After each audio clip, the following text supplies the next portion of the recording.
It's so funny because I actually met Justin Baldoni myself. He probably doesn't remember this. I wouldn't remember if I had an encounter with someone like this, but I'll share my story. So on this is my Instagram archive, and on June 7th, 2023, there was actually um, there was fires in Canada, and this is what the sky looked like. I posted that. It looked like The Walking Dead, like out of yeah. So it cleared up a bit. I had to go to Jersey City. This is the set of It Ends With Us. That's my son with a balloon.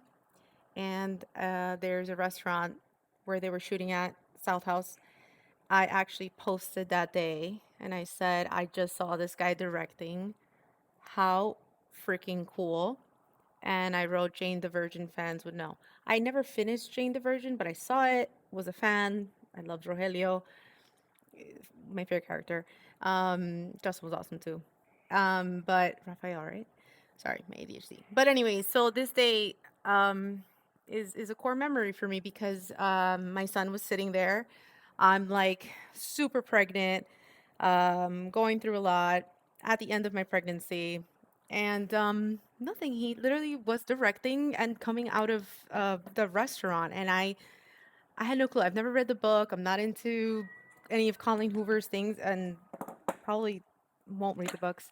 But it was just such a cool experience for me. It's like I was starstruck, and he smiled at me. He walked by, and I'm born and raised in Jersey City, and I just started looking up like what was happening. I mean, I couldn't find parking to go to my son's appointment, so yeah, I met him. Very brief. Smiled. I nodded back, and it's just surreal to see everything that's happening.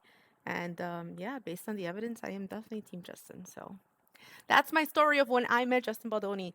For a brief second, we interacted. I was super pregnant. My son's sitting there. He's coming out of South House, and I'm like, "Oh my God, that's that!" And I smiled, and he smiled, and just walked away. So yeah.